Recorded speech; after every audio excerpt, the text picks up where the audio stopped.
Hello, good morning, buddies and sir. We are the Group 6 and we will present to you the investigation and operations of Rule number 6. These are the scope of our presentation, 6.1 to 6.8, and I'll be the one to present to you the 6.1, the conduct of crime scene investigation.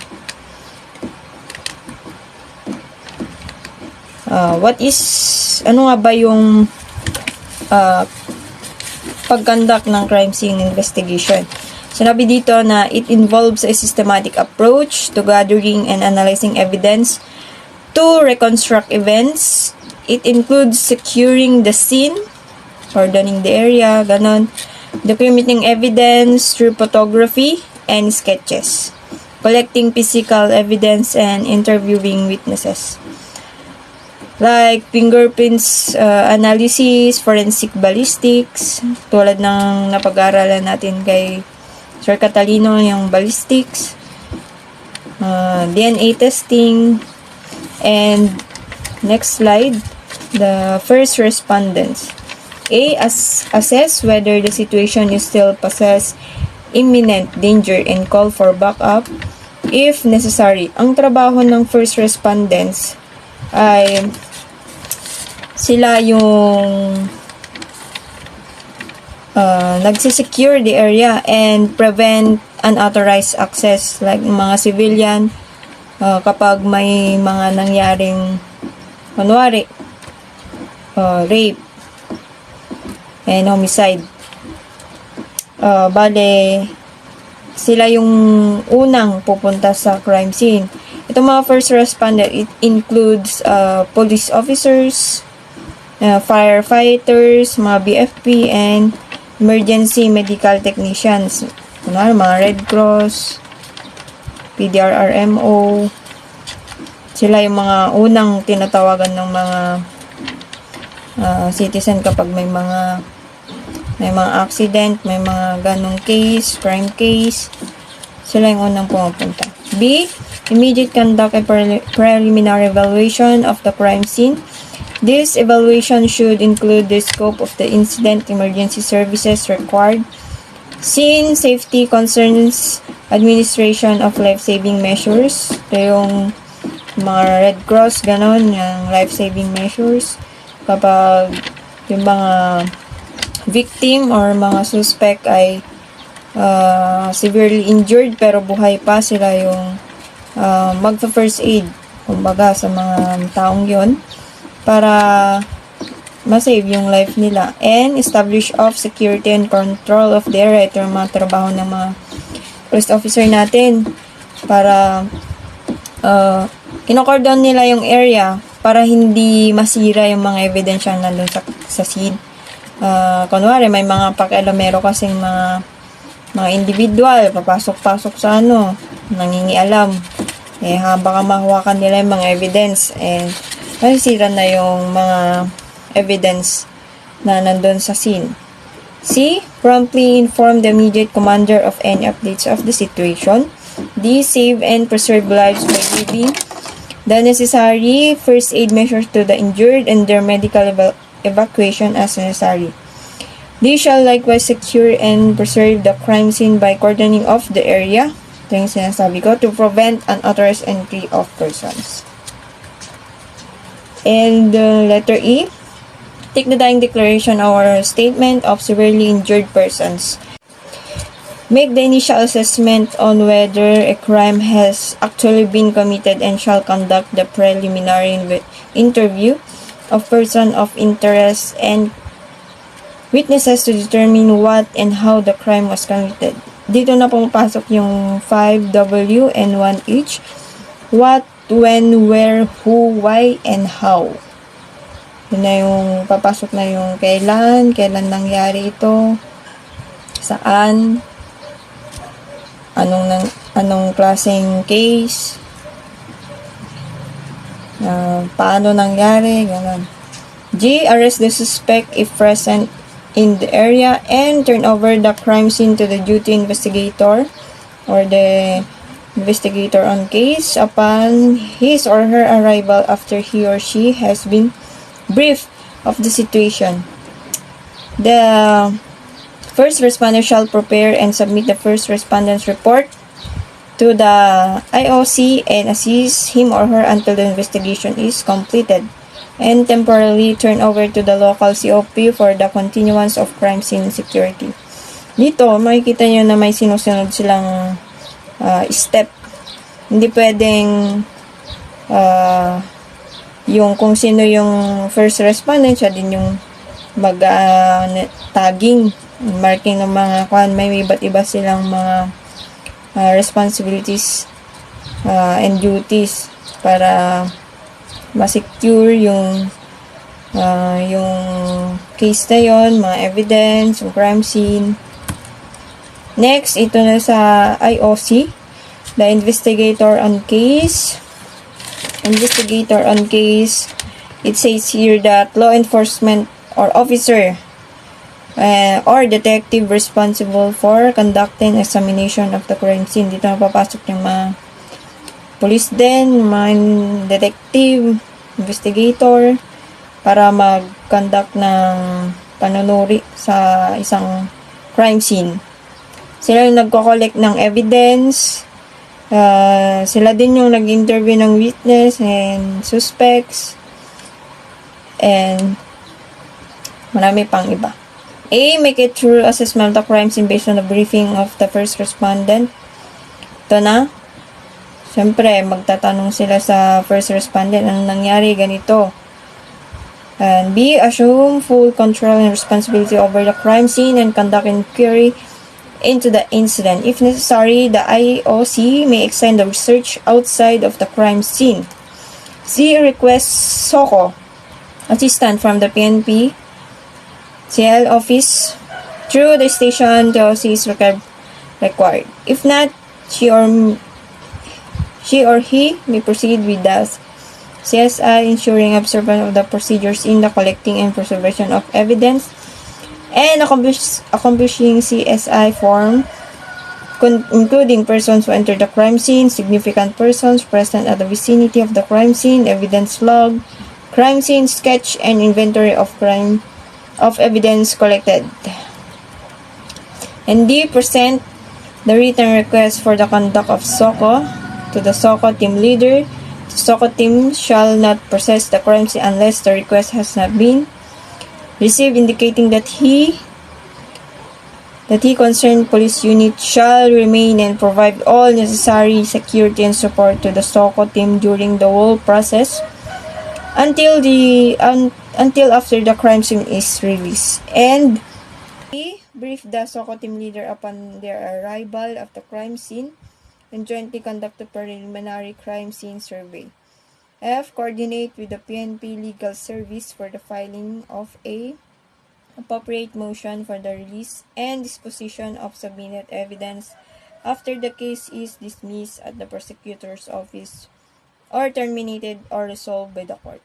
Ito hindi naman nabago sa atin to kasi ginawa na natin to nung second year tayo sa subject ni Sir Betenyo. And ginawa natin yung from the start na may tumawag sa PNP, ganun, sa mga first responder. And I know na naalala nyo pa naman at i-explain ko lang konti. SOCO or the scene of the crime officer or operatives. Ito, responsible ng SOCO na mag-gather and analyzing evidence at the crime scenes. They document means picture, and may iba't ibang view din sa pagpicture, like bird's eye view, ganun. And sketches din.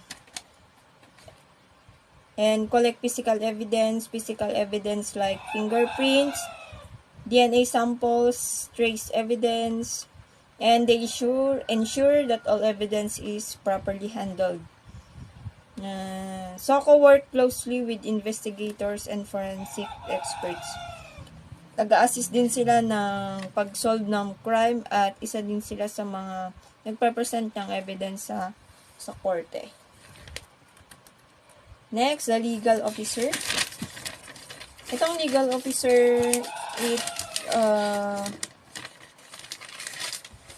responsable nilang mag-provide ng legal counsel like attorney to the police department on various matters such as interpreting laws, drafting legal documents, advising on procedures and policies. They ensure that investigations are conducted in accordance with the legal requirements. Right. Then A, make a determination through searching question to the COP if the crime reported falls with the definition of sensational crime of serious election-related incident. B, go to the crime scene involving sensational crime and serious ERI, and ensure that the applicable laws, rules, and regulations during the CSI are observed. C, provide the necessary level legal assistance in the preparation of complaint, affidavits, and other pleading that will be filed before the prosecutor appears. Next, the policy guidelines on processing of person present at the crime scene during the post-incident situation. Dito, based on my research, may mga procedures, and it says here that as soon as the perpetrator surrender or when they are captured or arrested, the IC shall ensure the following are accomplished: processing, debriefing, and documentation. Sa debriefing kasi magmi-meeting sila. Anong gagawin? May toka-toka. Bawat tao may toka. Ikaw toka sa ganito. And it says here's the A, victim, B, perpetrators, C, witnesses, and D, key participants in the incident. 2, venue of processing, debriefing, and documentation, considering the instability of the situation, the safety of the responders and persons found at the scene of the crime, and preservation of place of incident. The venue of the processing, debriefing, and investigation be at a neutral and secured place. Hindi nila ginagawa yan kung saan-saan na dapat nasa conference room sila para makapag-usap sila ng maayos at walang makakarinig na kung sino si man lang. Kasi tulad ng mga Pinoy, may maraming mga marites dyan. Then lalo na kapag di pa nakaka-captured yung perpetrator or the accused or suspect, baka mamarites naman kami. And next, release of the crime scene. The investigator on case shall decide on the release of crime scene upon consultation with the SOCO team leader. He or she shall ensure that all pieces of potential evidence have been collected and appropriately documented. Any re-entry of the investigator on case or other investigative units into the crime scene after it released to the owner will require a search warrant issued by the court. Pasensya na sana ako. The IOC shall accomplish the investigator CSI from form before the cordon shall be lifted. 3. The IOC or the COP shall turn over the crime scene to the owner of the property or where the crime scene is a public place to a local person in authority using the release of the crime scene form. 4. The IOC shall accomplish and submit the investigator's report with all the required attachments to the COP with 2 days if practicable from the date of incident, and the CSI report shall be first entry the case folder for the investigation on the incident. And next, reporter. Until after the crime scene is released. And E, brief the SOCO team leader upon their arrival at the crime scene and jointly conduct a preliminary crime scene survey. F, coordinate with the PNP legal service for the filing of a appropriate motion for the release and disposition of submitted evidence after the case is dismissed at the prosecutor's office or terminated or resolved by the court. Ito hindi naman na bago sa atin to kasi ginawa na natin to nung second year tayo sa subject ni Sir Betenyo. And ginawa natin yung from the start na may tumawag sa PNP, ganun, sa mga first responder. And I know na naalala nyo pa naman at i-explain ko lang konti. SOCO or the scene of the crime officer or operatives. Ito, responsible ng SOCO na mag-gather and analyzing evidence at the crime scenes. They document means picture, and may iba't ibang view din sa pagpicture, like bird's eye view, ganun. And sketches din. And collect physical evidence like fingerprints, DNA samples, trace evidence, and they ensure that all evidence is properly handled. SOCO work closely with investigators and forensic experts. Taga-assist din sila ng pag-solve ng crime at isa din sila sa mga nagpa-present ng evidence sa korte.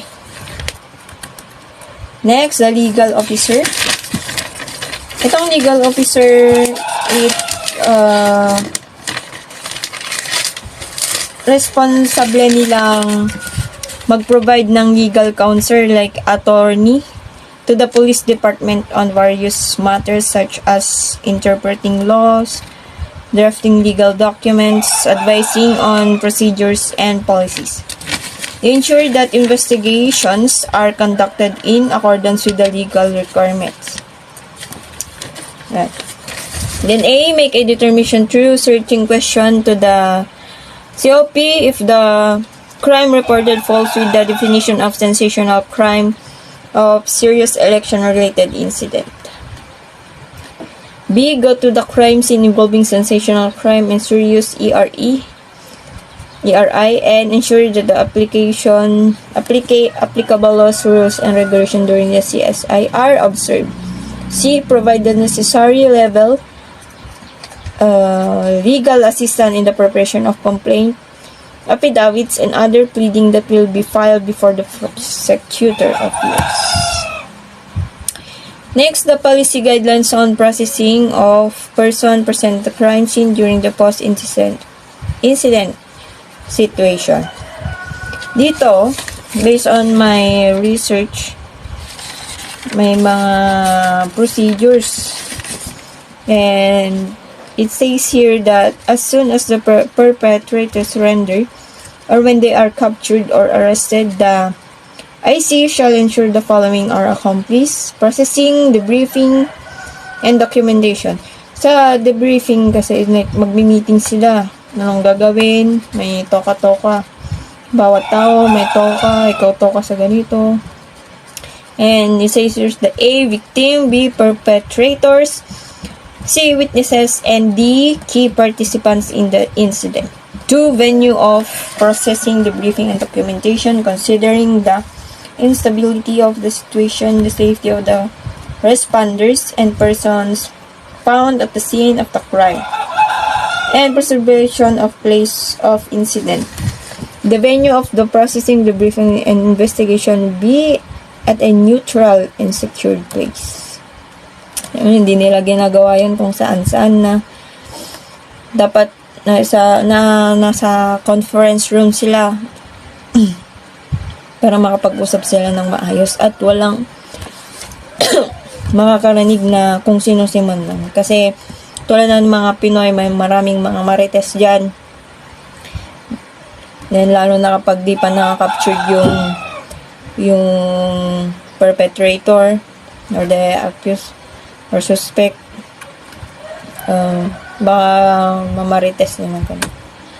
And next, release of the crime scene. The investigator on case shall decide On the release of crime scene upon consultation with the SOCO team leader, he or she shall ensure that all pieces of potential evidence have been collected and appropriately documented.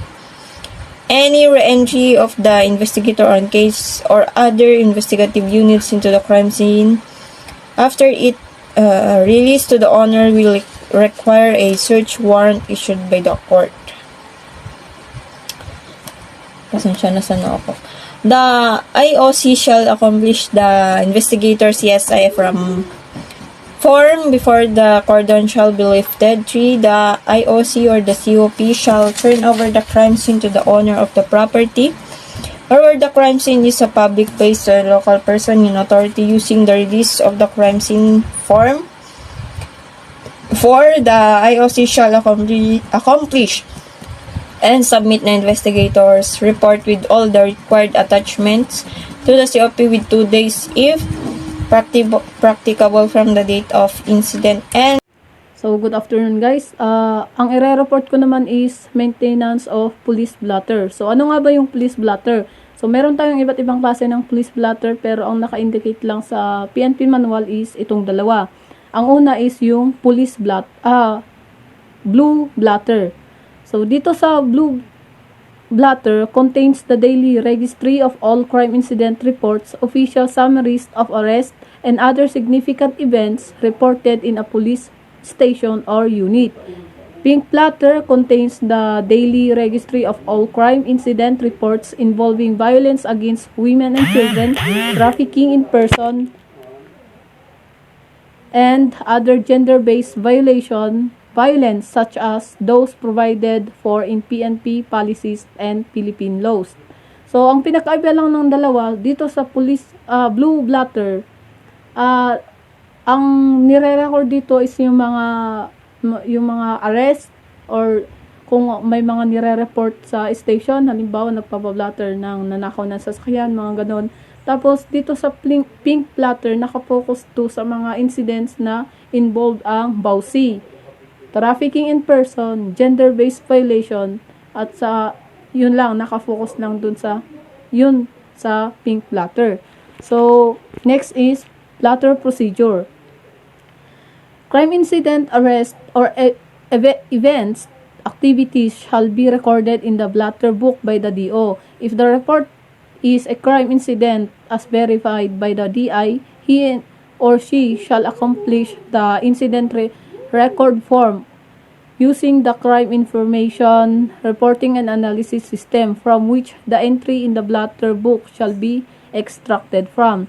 If the incident falls under the jurisdiction of the Katarungang Pambarangay, it shall all be recorded but indicated in disposition as referred to barangay. If the crime incident involves children in conflict with the law, always use AKA or aliases when writing entries to police blotter. So, dito, lahat ng incident na nire-report sa station dapat nire-record sa police blotter. Halimbawa, may nahuli ka or nag-operation kayo, i-indicate mo doon para parang yun na magiging record nyo na may dumaang ganito sa station na yon. Tapos kapag halimbawa yung ni-report na pinablatter is jurisdiction ng barangay, ibablatter mo pa rin yun pero isusulat mo doon na ni-refer mo sa barangay. Tapos pag may mga involved na child in conflict with the law, hindi dapat sinusulat yung complete name niya. Gagamitan mo siya ng alias or AKA. Doon kasi sa police blotter, pag magsusulat ka ng police blotter, i-indicate mo doon yung operation, kung anong operation na yon, yung mga officers na involved, kung nakikoordinate ka, isusulat mo din yon, tapos yung name ng barangay. Kaya naka-record doon sa police blotter kung saan mo nahuli yung tao. Tapos kapag papakawalan mo na siya, i-police blotter mo ulit siya. I-blatter mo ulit na halimbawa si ganito ganyan ay pinakawalan namin sa aming kustudiya na nasa maayos at malusog na kalagayan, ganun.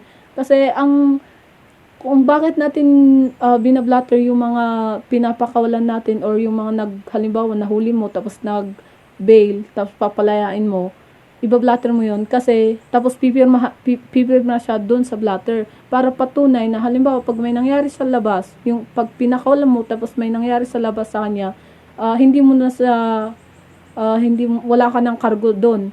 Kasi pag hindi mo binalater tapos ang siyempre nung pinasok mo siya or nahuli mo siya, merong blatter yon na nahuli mo siya. Tapos walang blatter na in-out mo, under custody mo pa rin siya, pananagutan mo kung may mangyari mang masama. Yun yung kahalagahan ng blatter. So, next is judicial affidavit rule. I-report naman to ng kagrupo ko. So, after maintenance of police blotter, here is 6.3, the judicial affidavit rule. So, where is this rule applicable? This rule is applicable to all criminal actions where the maximum imposable penalty does not exceed 6 years. This rule is also applicable kapag ang accused is sang-ayon na ang witness ay gumamit ng judicial affidavit. And also, this is applicable with respect to the civil aspect of actions in whatever penalties involved. So, what are the contents of judicial affidavit? A judicial affidavit shall be prepared in the language known to the witness. Like for example, kapag ang witness, ang alam niya lang na lengguwahe is English, then the judicial affidavit shall be prepared in English. At kapag naman Filipino, then Filipino. Or if wala sa dalawa ang alam ng witness na lengguwahe, then someone or there should be someone to translate the contents of the judicial affidavit for him or her, and this shall contain the necessary data or information that includes the number 1, the name, age, residence or business address and occupation of the witness. Number 2, the name and address of the lawyer who conducts or supervises the examination of the witness and the place where the examination is being held. Number 3, a statement that the witness is answering the questions asked of him or her fully conscious that he or she does so under oath and that he or she may face criminal liability for false testimony or perjury. Number 4, the questions asked of the witness and his or her corresponding answers shall be consecutively numbered. That letter A shows the circumstances under which the witness acquired the facts upon which he or she testifies. Letter B, elicit from him or her those facts which are relevant to the issues that the case presents. And letter C, identify the attached documentary and object evidence and establish their authenticity in accordance with the rules of court. And number 5, the signature of the witness over his or her printed name. Why is it needed for the witness to sign the judicial affidavit? It is of course to verify the authenticity of the document.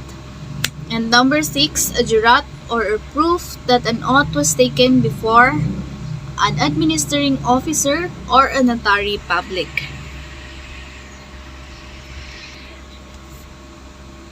Sworn attestation of the lawyer. The judicial affidavit shall contain a sworn attestation at the end executed by the lawyer who conducted or supervised the examination of the witness to the effect that number 1, he or she faithfully recorded or caused to be recorded the questions he or she asked and the corresponding answers that the witness gave. Like, hindi niya pinilit or walang pamimilit na naganap during the execution of the judicial affidavit. And number 2, neither he or she nor any other person then present or assisting him or her coached the witness regarding the latter's answers.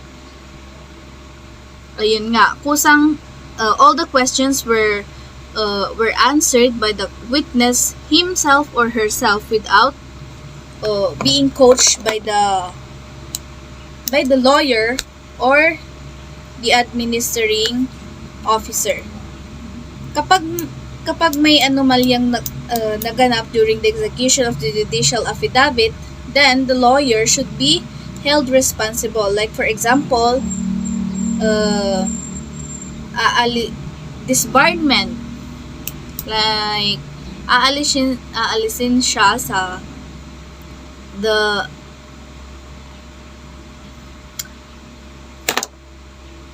his license as a lawyer will be revoked. Custodial investigation. So, what is custodial investigation? According to jurisprudence, custodial investigations means any questioning initiated by law enforcement officers after a person has been taken into custody or otherwise deprived of his freedom of action in any significant way. A. Duties of the police during custodial investigation of Republic Act 7438, Section 2. 1. The arresting officer or the investigator, as the case may be, shall ensure the person arrested, detained, or under custodial investigation shall, at all times, be assisted by counsel of preferably of his own choice. It means that ang detained person may karapatang kumuha ng sariling counsel na mag-assist sa kanya at kung hindi kayang bayaran ay maglalaan ang gobyerno para sa kanya. 2. The arresting officer or the investigator, as the case may be, must inform the person arrested, detained, or under custodial investigation of the following rights under Republic Act 7438 and Republic Act 9445 in a language or dialect known and understood by him or her. Dito naman is the arresting officer must read the rights of the arrested persons. 3. If the person detained or under custodial investigation opted to give a sworn statement, the arresting officer or investigation, as the case may be, must reduce it in writing and in the presence of his or her counsel. 4. The arresting officer must ensure that before the sworn statement is signed or marked, if there is inability to read and to write, the document shall be read and adequately explained to the person arrested, detained, or under custodial investigation by his or her in the language or dialect known to him or her. Ibig sabihin na lahat ng documents na pinimirahan niya ay naintindihan, naunawaan at naipaliwanag ng maigi sa detained person. 5. The arresting officer or the investigator, as the case may be, must ensure that any extrajudicial confession made by a person arrested, detained, or under custody shall be in writing, be signed by such person in the presence of his or her counsel, or see in the latter's absence upon a valid waiver and in the presence of any of the parents, elder, brothers, and sister, or his or her spouse, the municipal mayor, municipal judge, district school supervisor, priest, imam, or religious minister chosen by him or her. Failure of the arresting officer or the investigator to be observed, the above-mentioned procedure shall render the extrajudicial confession inadmissible as evidence in any proceedings. 6. The arresting officer or the investigator, as the case may be, must under established regulation allow the person arrested or detained or under custodial investigation visits by or conferences with any member of his or her immediate family or by his or her counsel or by any local NGO duly accredited by the office of the President. His or her immediate family shall include his or her spouse, parents or child, brother or sister, grandparents or grandchild, uncle or aunt, nephew or niece, guardian or ward, and fiancé or fiancée of Republic Act 7438, Section 2. Segregation of person under police custody. Dito sa segregation, it means na hiwa-hiwalay dapat ang mga preso ayon sa kanilang gender at classification ng krimen na na-commit nila. Person under police custody. The following are the policies and procedure in the admission. So, admission. In admission, an accused covered by a warrant of arrest or a commitment issued by the court, and the arrested suspected who are under custodial investigation. However, under no circumstances should the arrested suspect under social investigation be held in custodial facilities beyond the prescribed reglementary period unless while in the custody. Appropriate charges have been filed and commitment order has been issued by the court concerned, or he or she signed the required waiver of the right under the provision of Article 125 of RPC. Dito sa admission, dapat yung accused ay covered ng warrant of arrest na in-issued ng court. Requirements for admission: A. Request for custody or commitment order. B. Proof of medical examination or medical certificate of the person under police custody. And C. Case folder of the person under police custody containing, among others, the accomplished booking sheet police. Segregation of person under police custody. Dito sa segregation, it means na hiwa-hiwalay dapat ang mga preso ayon sa kanilang gender at classification ng krimen na na-commit nila. Transporting of person under police custody. Under this is 1. The person under police custody be properly escorted and handcuffed at all times and seated or positioned in the vehicle in a manner that prevents his or her opportunity to endanger the lives of PNP personnel. Female PUPC shall be escorted by a policewoman. It means that in order for that to maintain the safety of the PNP or personnels. 2. The transport of person under police custody shall be done using PNP vehicles.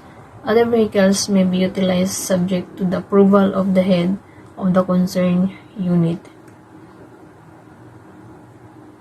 Means na dapat PNP mobile or PNP vehicles ang gamitin sa pagtransport sa mga person under police custody.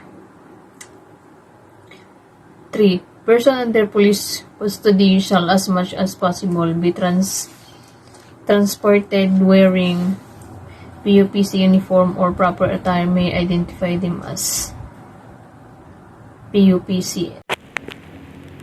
So, next is the instituting criminal actions. So, napag-aralan naman na natin to kaya pahapyawan ko na lang lahat. So, sa inquest procedures, ginagawa to determine the validity of the arrest. So, ang pinakauna dito is dapat yung number 1, the inquest proceeding shall commence upon the presentation of arrested person unless his or her absence is justified and witnesses by the police officer before the inquest prosecutor. The concerned police officer shall submit the following documents. So, pag magpapa-inquest ka, kailangan dala-dala mo yung naarestong tao. Tapos, yung kung may witness, pwede mo ding dalhin. Tapos, yung mga documents, eto naman yung mga documents na isasubmit mo dun sa fiscal or prosecutor's office. Number 1 is case referral signed by the chief of police, affidavit of arrest, statement of the complainants, affidavit of witnesses, if any, tapos other supporting evidence gathered by the law enforcement authorities during the investigation of the criminal incident involving the arrested person. So, ito yung mga prosecutor's office.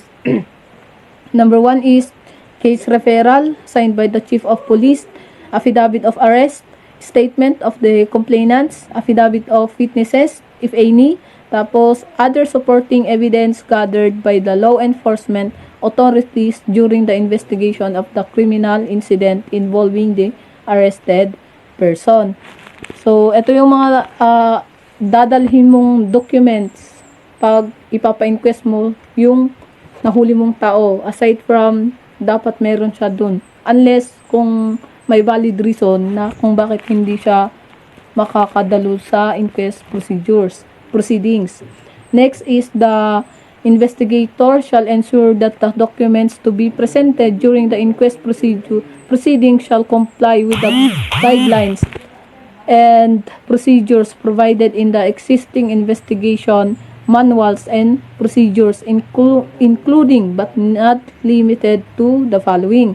So, ito namang naka-indicate ditong mga yung mga manual at procedures na yan is, ang sinasabi lang dito ay dapat, pag magpapa-inquest ka, dapat naka-inline pa rin dito sa mga sumusunod na manuals na provided by the law.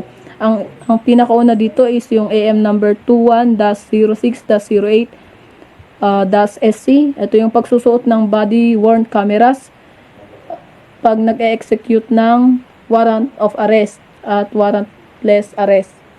Tapos, PNP Criminal Investigation Manual, DOJ-HNBI-PDEA-PNP Unified Manual in the Investigation and Prosecution of Anti-Illegal Drug Cases, 2021, Manual Homicide Investigation Murder Homicide Investigation Manual, Revised Standard Operating Procedures,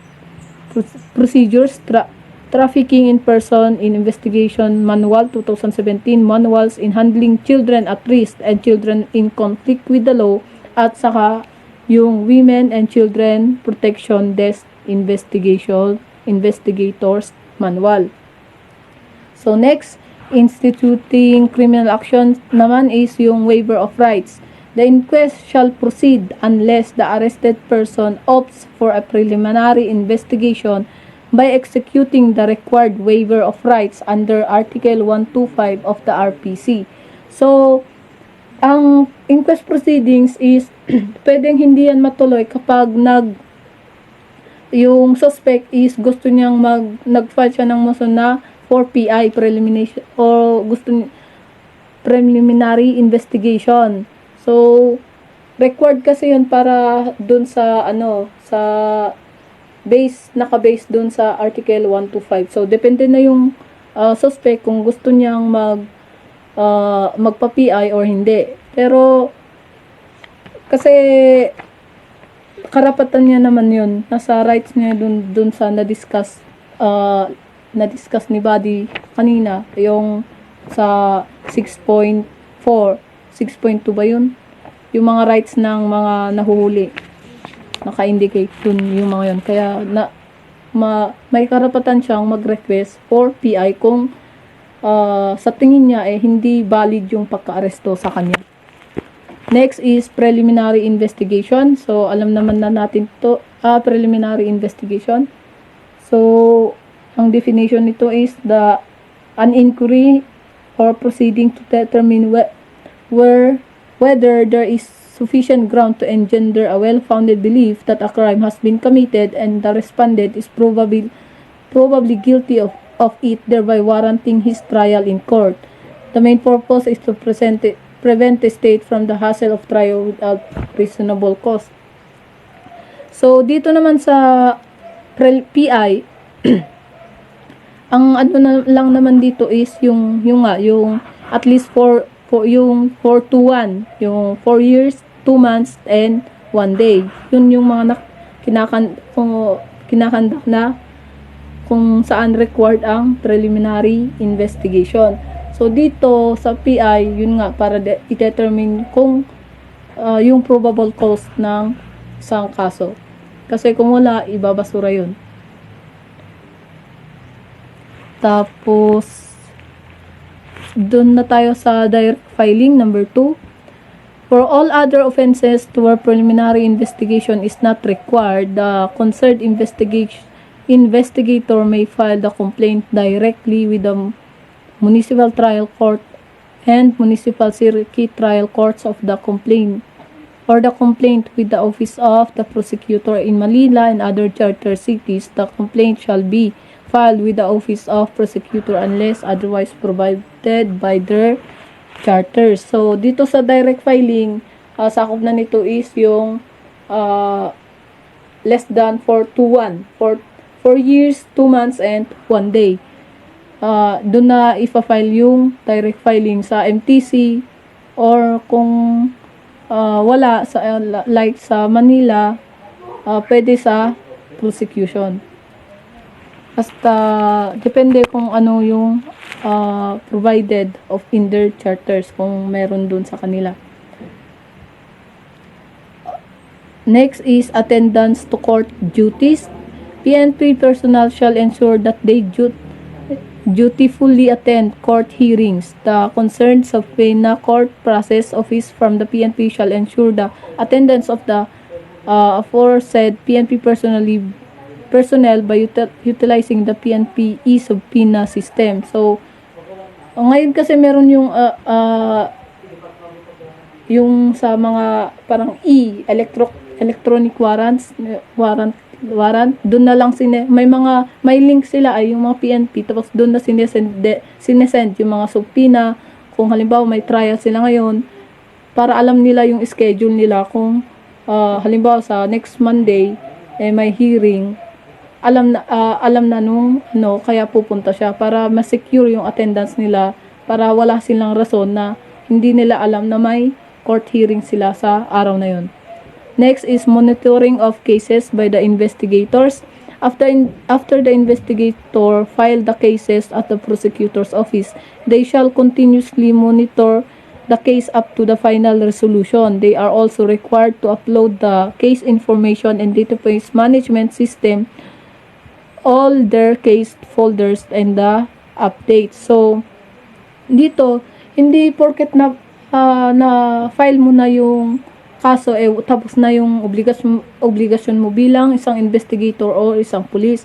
Kasi i-monitor mo rin lang yun. Kaya nga meron yung may mga case folder sila, doon nila tinatambak lahat yun. Para, halimbawa, pag pinatawag nila yung, pag hindi pa yun, wala pang resolution o decision yung korte, alam nila yung mga schedule nila at alam nila kung anong nangyari, ganun, para reviewin nila, kay may mga folder sila hanggang sa magkaroon ng final judgment.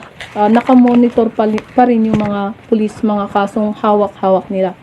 So yun lang sa instituting criminal actions. Investigation by the local police unit after an armed confrontation. First, responsibility of the local police unit. The police unit that has territorial jurisdiction over the area where the armed confrontation occurred shall conduct threat assessment prior to the response, secure and preserve the crime scene. Modern-day police organizations, either known today, have 4 responsibilities. First, police officers are responsible for enforcing laws. And second, preventing crime. Third, responding to emergencies. And fourth, providing support services. Processing of the crime scene. The concerned police unit shall immediately request the SOCO team to conduct crime scene processing. The specific actions taken at the scene of the crime or accident consisting of the taking of photographs, preparing sketch of a crime or accident scene, and the collection and preservation of physical evidence. Dito na po meron yung mga SOCO to process the crime scene.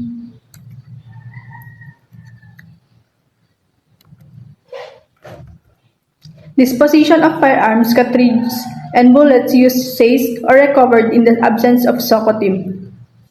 A SOCO's first task is to secure a crime scene to prevent access by unauthorized people that might lead to contamination or interference with essential evidence.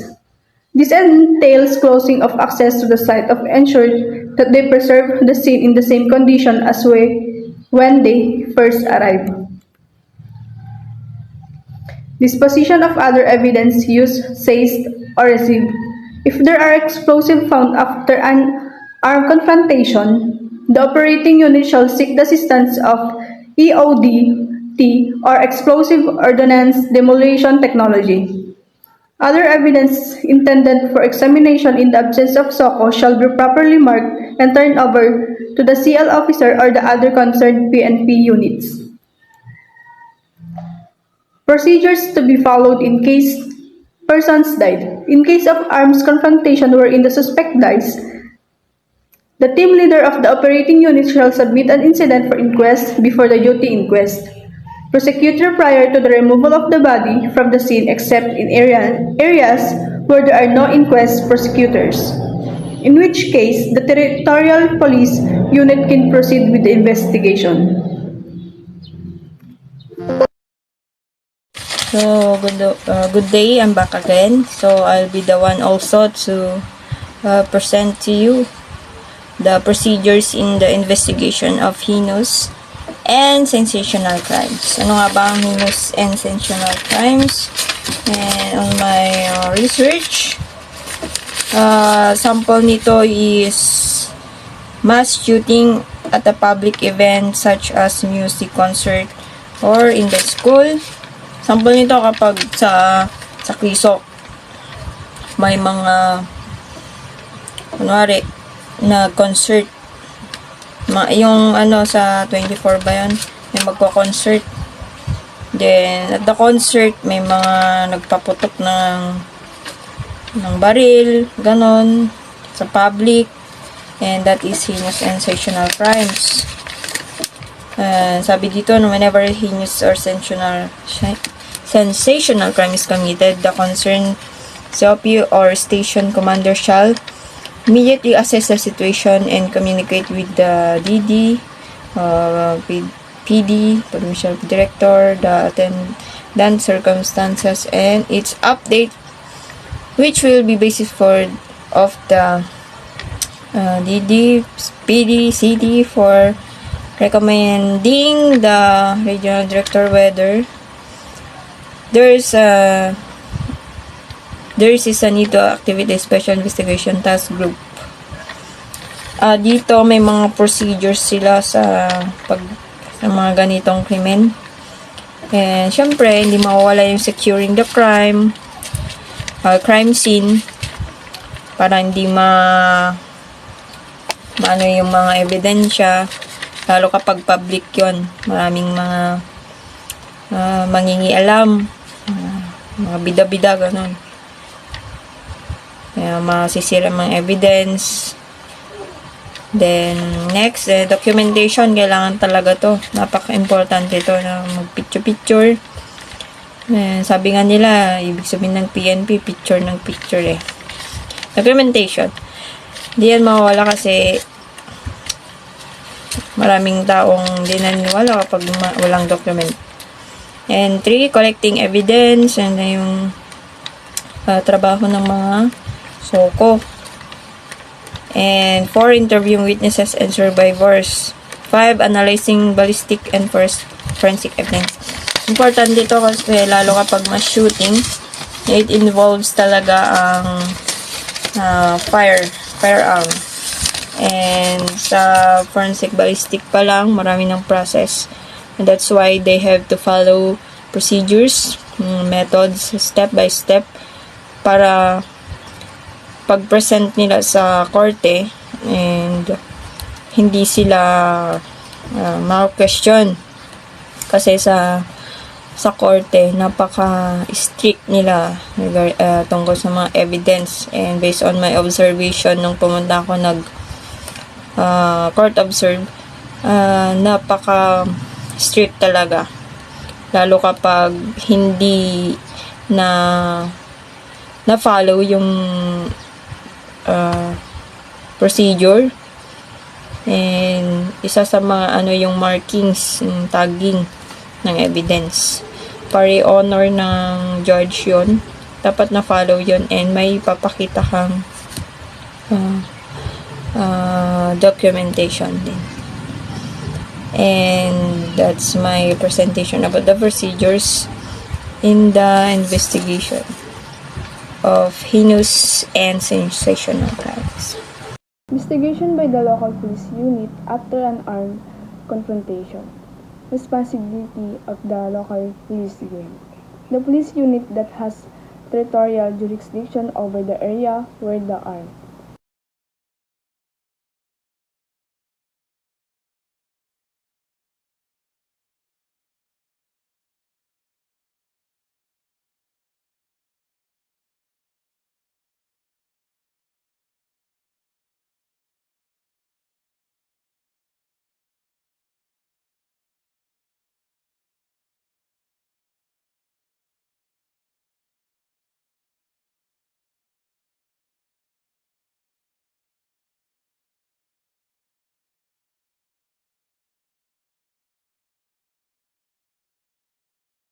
Investigation of violence against women and children and other gender-based or BAUSI.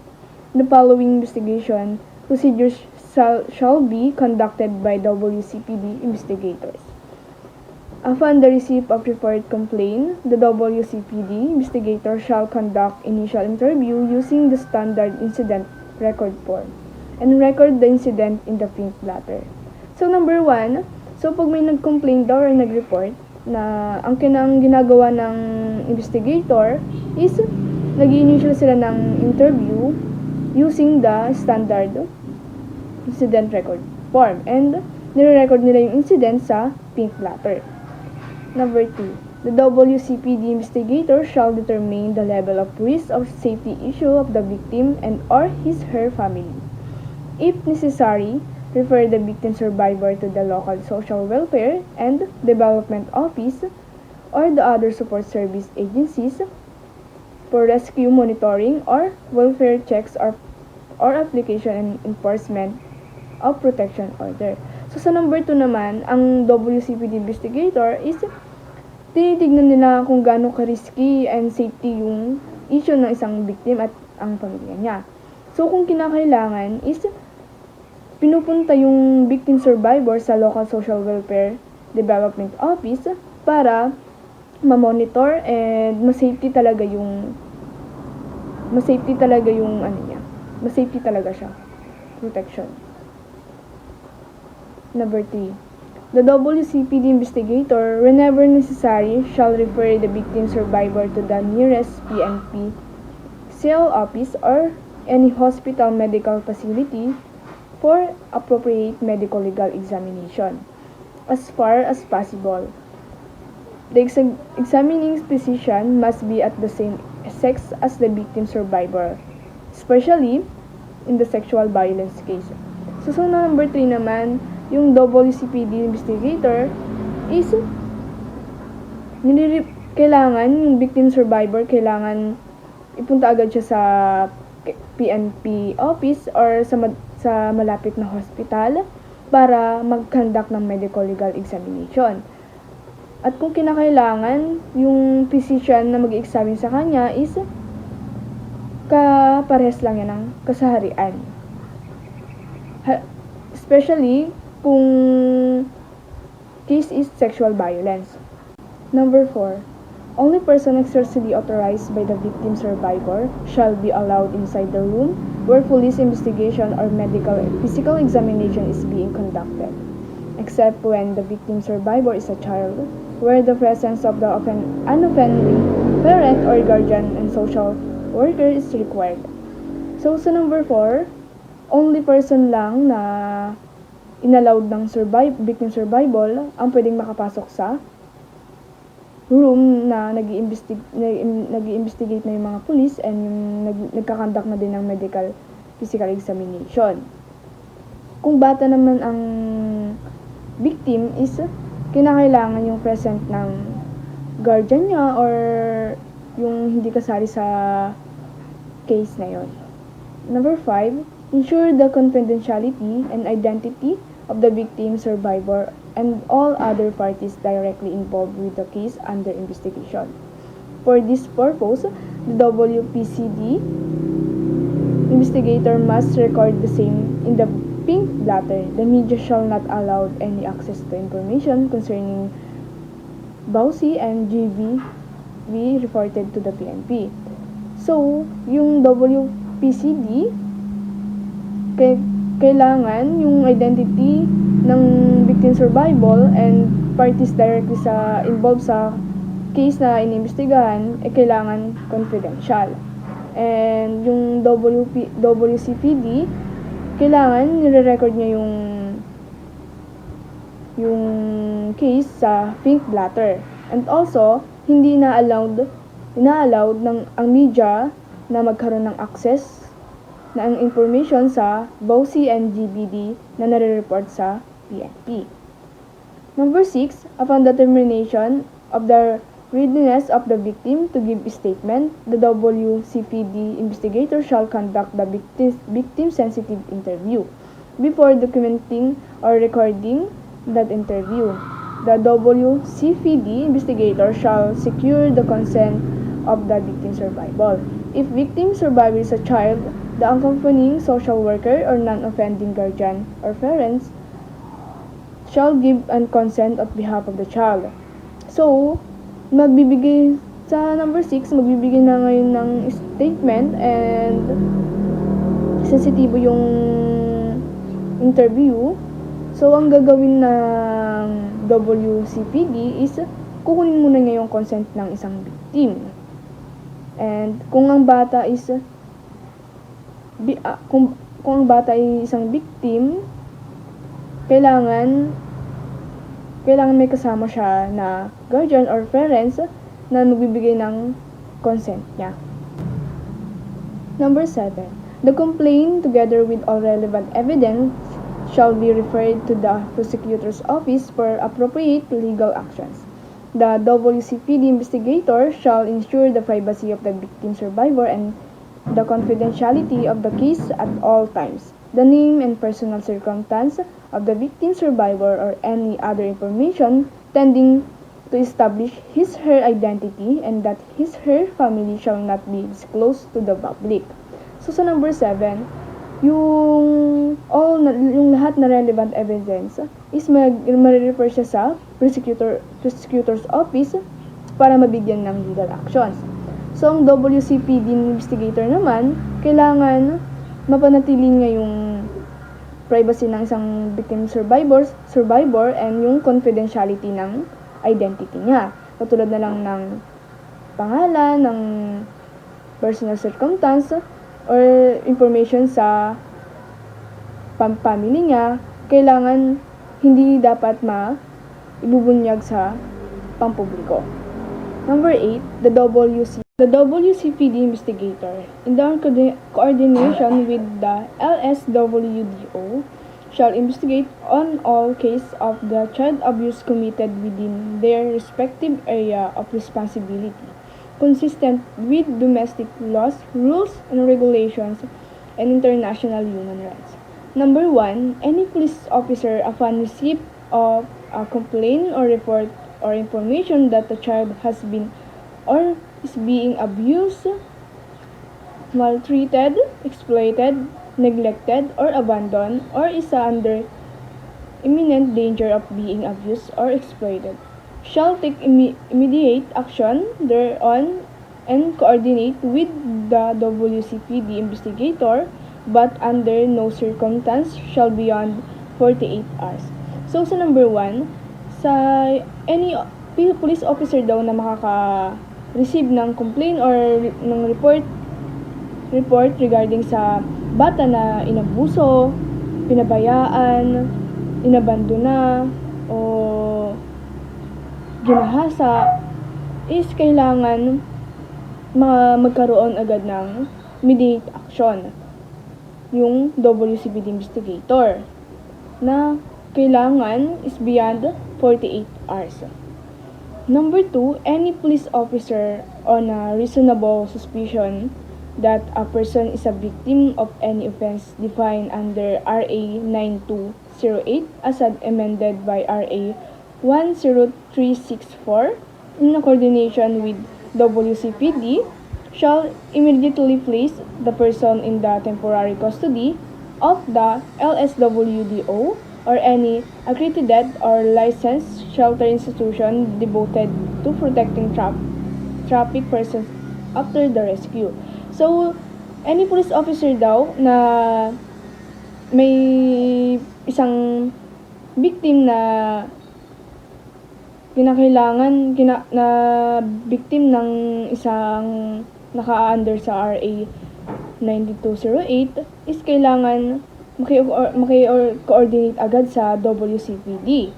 At para yung person na yun is mapunta sa temporary custody ng LSWDO.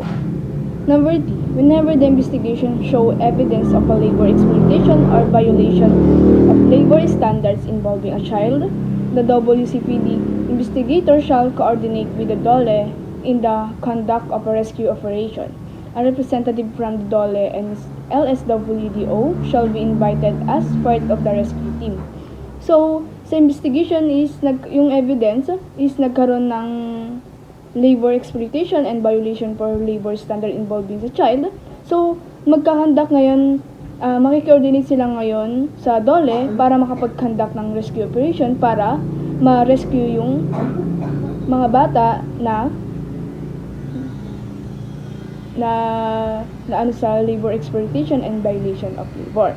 Number 4, the instance of where the DOLE representative was not part of the rescue operation, the WCPD officer may file a petition application for the closure of establishment before the DOLE when there is evidence of worse for the child labor as provided for by Special Protection of Children Against Child Abuse, Exploitation and Discrimination Act RA 92313 Section 12B. Number 5, the WCPD investigator shall ensure that the child shall not be subjected or exposed to re-victimization during investigations. Number 1, a rescue team to be headed by the WCPD shall be activated. They shall coordinate with representative from LSWDO, Barangay Council for the Protection of Children, and other concerned agencies for the conduct of rescue operations. Number 2, the rescue team shall formulate and execute the operational plan. All police officers participating in the rescue operation shall be in prescribed uniform. Only members of the team who will be in direct contact with the child shall be in plain clothes to make the child feel comfortable. They must have a PNP identification card to show when required. Number 3, upon arrival at the place to rescue, the police officer shall secure the area and properly introduce themselves in the form of the custodian of the child as the purpose of their operation. When handling a case involving a CIR, CICL, or CIC, the PNP personnel shall keep in mind that the child has a right that has to be protected. She shall not threaten the child with any kind of violence or use vulgar language or allow the other concerned parties from doing the same. The parents, guardian of the CIR, CICL, or CIAC shall be notified with 8 hours from the time of the physical custody of the child and shall be referred to the appropriate agencies for the necessary intervention. The PNP personnel shall only use necessary and appropriate force to subdue a resisting child, and where such force will only be used as last resort. In no case shall physical custody of the CIR, CICL, or CIAC be retained in custodial facility. Number 1, the PNP personnel shall ensure observance of and adherence to the provision of the manual in handling case of children at risk and children in conflict with the law and the provision of the Juvenile Justice and Welfare Act RA 9344 as amended. Number 2, if the incident is involving CICL, the IOC upon completion of the processing shall ensure that turnover the custody of the child to the LSWDO or other accredited NGOs within 8 hours after apprehension. However, in case where the child is 15 years old or below, the IOC shall immediately release the child to the custody of the child's parents or guardian. RA 9344 Section 21. Number 3, if the incident is involving CIAC, the PNP personnel shall observe the provision of RA 11188 on its implementing rules and regulations and the handling protocol on children in situations of armed conflict. Number 4, the criminally liable for crimes they committed as CIAC and shall be treated as victims. However, the protocol for the handling of case of CICL shall apply when the acts committed by the CIAC are the following: A. Grave child rights violation. V. Committed not as a child involved in armed conflict. Number 5. If the crime is by the WCPD as stated in the DIDM Investigative Directive 2016-09 and other related injunctions, the WCPD shall investigate the case. In all other cases, investigation of the incident shall be made by the unit that has jurisdiction over the offense, but the child who is CAR, CICL, or CIAC shall be processed by the WCPD.